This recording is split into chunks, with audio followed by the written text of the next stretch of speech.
Officials in cities across the country are urging calm as we await the release of body cam video from Memphis that is said to be pretty brutal. A horrific beating of Tyre Nichols that later led to his death. The police chief calling the footage horrifying and disgusting. All 5 Memphis officers involved have been arrested and charged with second-degree murder and other felonies. The incident happening earlier this month on January 7th, when 29-year-old Tyre Nichols was pulled over for suspicion of reckless driving. An initial confrontation occurred between the officers and Nichols. He then fled the scene, and later a confrontation happened and the officers arrested Nichols. He went to the hospital with serious injuries and died 3 days later on January 10th. The following week, Memphis police launched an investigation, as did the DOJ. By January 20th, those 5 officers were fired and were arrested yesterday. Cities are preparing for unrest, but Tyre Nichols' mom is pleading the supporters to protest peacefully. But I want each and every one of you to protest in peace. I don't want us burning up our cities, tearing up the streets, because that's not what my son stood for. That's right. And if you guys are here for me and Tyre, then you will protest peacefully.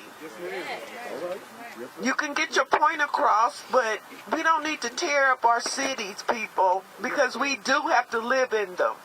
And the Memphis police chief is emphasizing that this is not about race. It takes off the table that issues and problems in law enforcement is about race, and it is not. It's about human dignity, integrity, accountability, and the duty to protect our community. So, Jessica, we've heard of victims' families before in these situations plead for calm, plead for peace, and oftentimes those pleas are not followed. How do you think things are going to shake out tonight?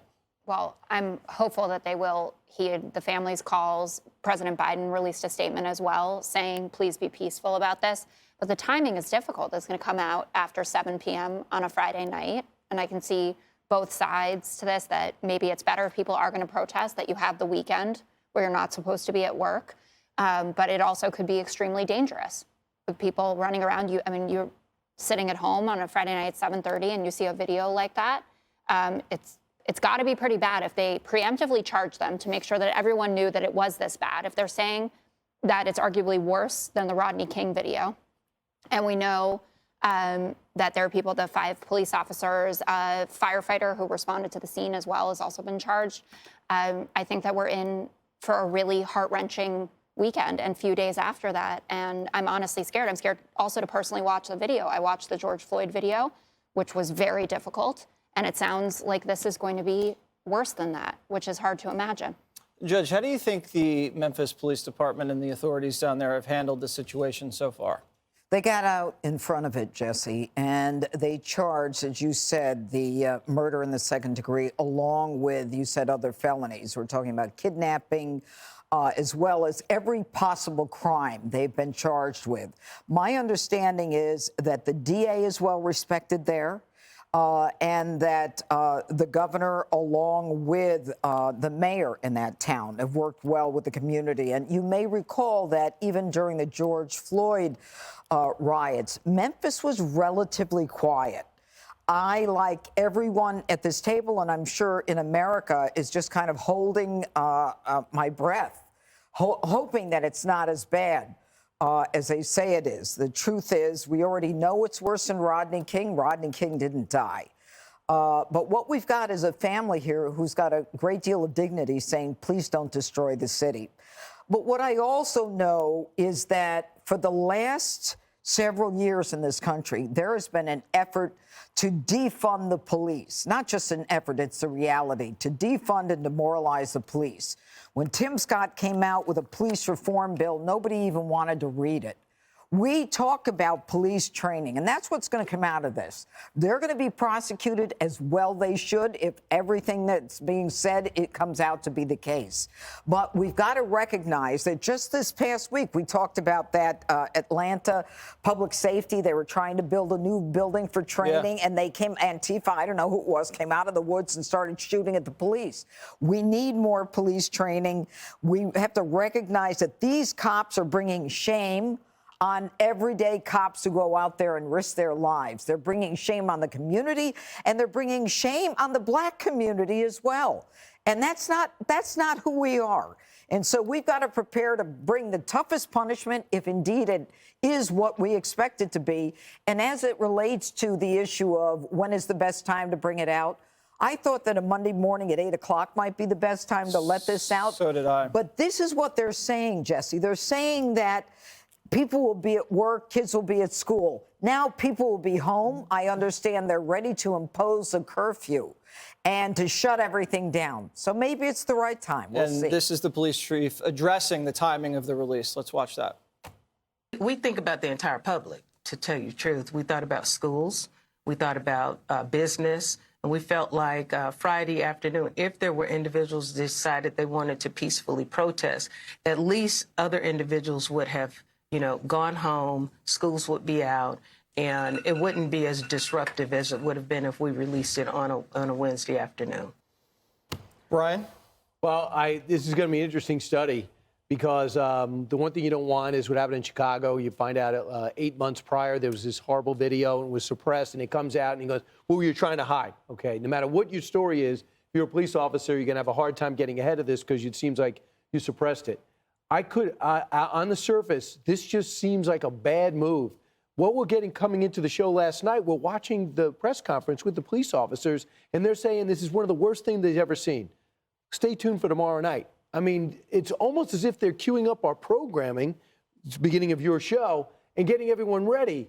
Now, one way you could say is, at least kids won't be in school. They don't have to cut school. I don't know what the point of that is. But the other thing I'm thinking of, now everyone is off. Whether it's most people are off, they're off from work, they're off from school. They've had time to get into their places, they've had time to coordinate. And even though the President of the United States says, hey, go ahead and protest, but make it peaceful, my feeling is that people have had so long to get in place and think about it. We're all ready for something horrific that we're kind of setting ourselves up to see things burn. If this does work, this is the new template. But I was texting with Ben Jealous, who the former head of the NAACP, and I said, what do you think? And he said, if the leaders, the civil rights leaders and the clergy are out ahead of time over the last 48 hours, talking to all the people and activists, there won't be a problem. And he said, remember George Zimmerman, they did not have an out-of-control riot in Sanford because all the clergy, not the cops, the clergy are out there saying, guys, not a good time to burn down the city, make your point this way. So my hope is they use this time for the Al Sharptons and the other civil rights leaders to get in place and tell them, don't burn down the city. It's going to hurt the message. Do you think the fact that the racial dynamic is different in this case, there were 5 black officers, the victim is black, does that change anything on the ground?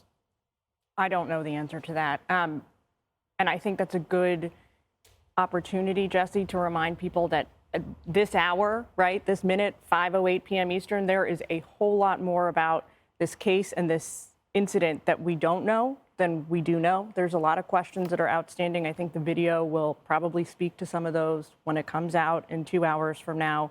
We don't know exactly what prompted the initial and then the second pullover by police officers that night. We don't know what the officers said to one another. We don't know what they said to Tyre. We don't know what he said to them. We don't know what his last words were yet. All this will be hopefully illuminated, at least in part, when we get the information at 7. I will say, to Brian's point about the rollout, for lack of a better word, of this video, I mean, there's no good time to do anything like this. It is notable that the wheels of justice are already, in this case, turning faster than they have in previous cases. There's not been a cover-up. Does it bother you we don't have the cops' perspective at all? I mean, it looks overwhelming. I get it. But don't we need both sides? Well, these were evidently elite cops. These weren't just fresh out of the academy. No, but they had a reputation for being extremely aggressive. We're going to get their body cam video. We'll know what they said, and then they will also have their day in court when the case is. But they're also street crime. We're dealing with a different breed of cop.